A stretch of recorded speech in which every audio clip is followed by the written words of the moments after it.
संख्या करीब करीब 58% है। और ये सीधे तौर पर दिखाता है कि यहाँ पर भूमि सुधार कानून लागू नहीं हुआ। बड़े संख्या में लोग जिनके पास जमीन मिलना चाहिए था उनको जमीन नहीं मिली, और ये वो जमीन है जहां भूदान आंदोलन शुरू हुआ है।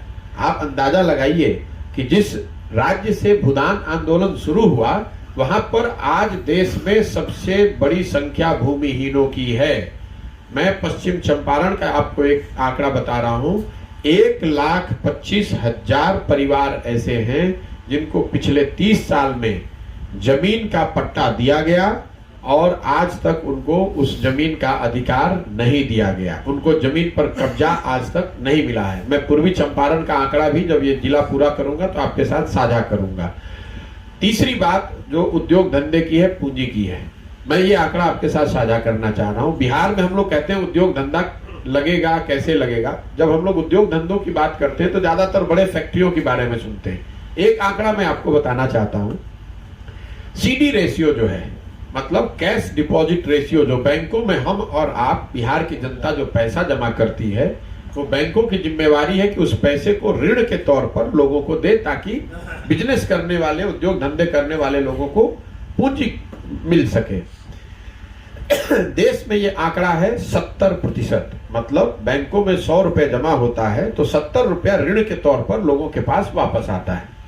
जो देश में अग्रणी राज्य हैं, तमिलनाडु है, आंध्रा है, कर्नाटक है, महाराष्ट्र है, वहां पर ये जो प्रतिशत है वो 90 से ऊपर है। मतलब अगर 100 रुपए जमा हो रहा है तो 90 रुपए ऋण के तौर पर वहां के लोगों को मिल रहा है।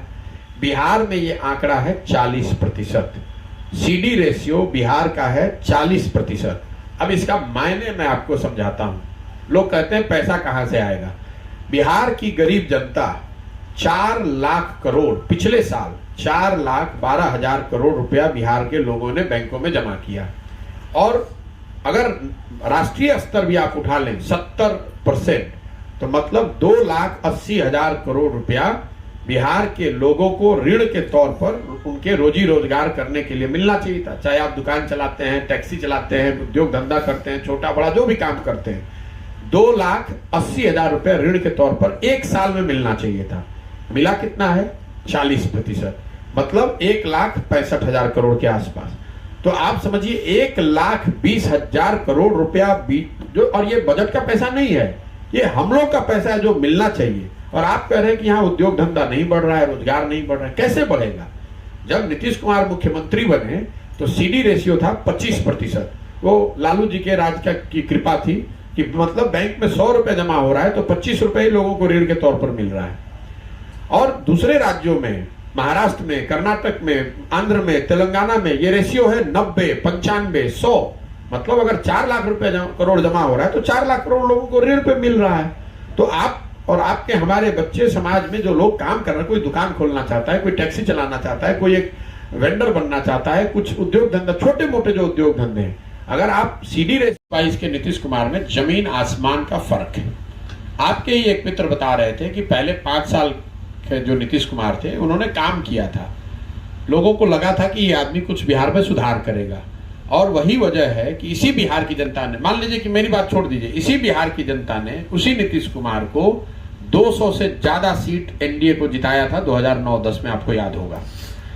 वही नीतीश कुमार जब 14-15 में लोकसभा में चुनाव हार गए, लोकसभा में हारे थे, मुख्यमंत्री पद से उनको हटने की जरूरत नहीं थी, तो उन्होंने राजनीतिक मोरालिटी को ध्यान में रखते हुए पद से इस्तीफा दे दिया था।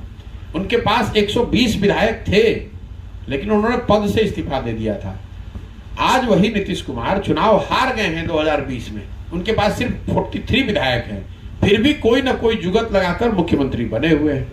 ये वो नीतीश कुमार हैं जो 2014 में 7 निश्चय जब मैं बनवा रहा था उनके साथ मिलकर, तो 15 दिन तक अफसरों के साथ, सिस्टम के साथ बैठकर ये तय किया गया था कि एक एक जो वादे किए जा रहे हैं 7 निश्चय में, उसका बजट और उसका संसाधन कहां से आएगा।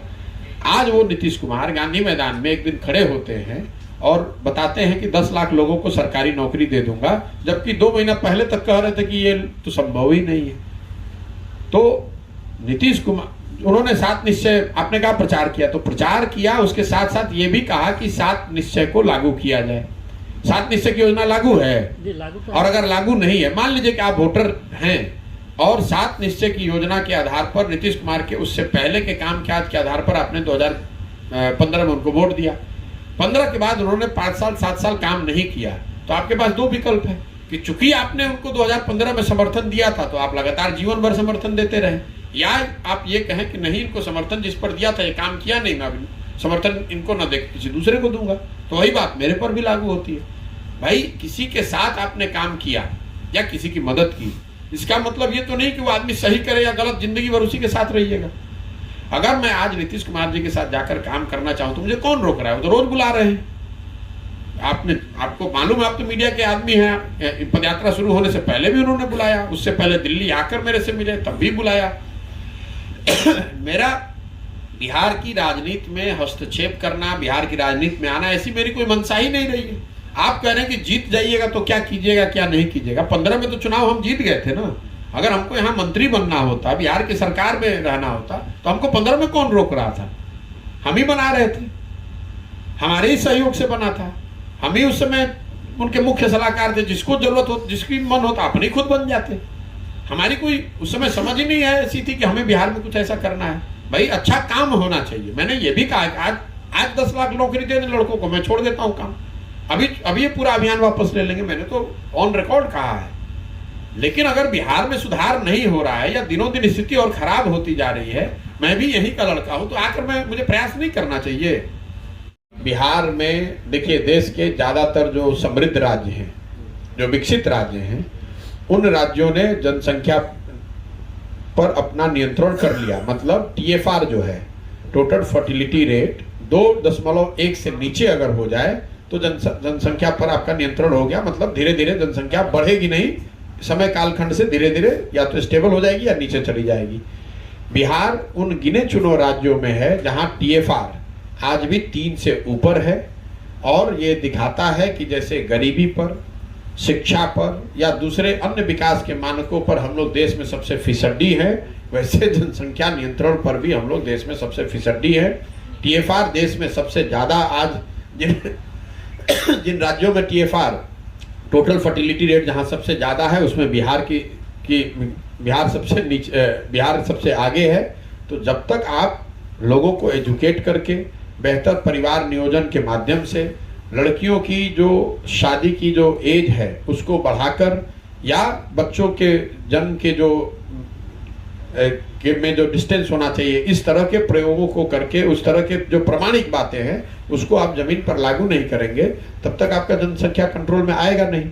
और ये कोई कानून बनाकर किया नहीं जा सकता है। भारत इसी देश में कम से कम 15 राज्यों ने ये करके दिखाया कि शिक्षा, बेहतर परिवार नियोजन, लोग सामाजिक जागरूकता और स्वास्थ्य सेवाओं की उपलब्धता, इन 4 चीजों का उपयोग करके TFR को 2.1 से नीचे किया जा सकता है, जनसंख्या को नियंत्रित किया जा सकता है। बिहार इन सब मानकों पर बुरी तरह फेल हुआ है। जब बच्चियां पढ़ ही नहीं रही हैं, शादी आज भी बिहार में सबसे कम एज में जिन बच्चियों की शादी हो रही है, जो फर्स्ट प्रेगनेंसी है, वो आज भी बिहार में सबसे कम एज में हो रही है। तो इन स्थिति के बने रहते जब तक ये स्थिति बनी रहेगी तब तक यहाँ पर स्थिति सुधर नहीं सकती है। बाई ट्रेनिंग में पब्लिक हेल्थ की मैंने पढ़ा